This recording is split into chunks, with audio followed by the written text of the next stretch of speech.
Do not lose your obedient spirit, that newborn again spirit of obedience to the Father's will, no matter what state in your life you will be.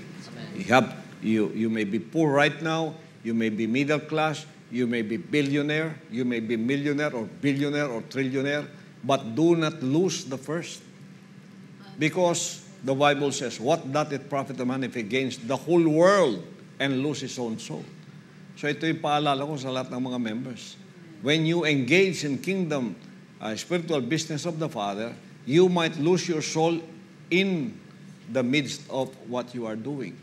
If you are not careful, so intact pa rin yun. Kahit ano ang ini-engage natin sa sanlibutan ito, we are ready to depart from anything that will weaken our faith in obedience to the Father's will. Anything that weakens your faith is diabolic.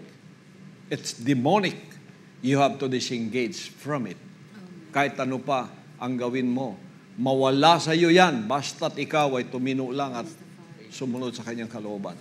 Iwan mo kung yan ang magpagpapahina sa paglilingkod.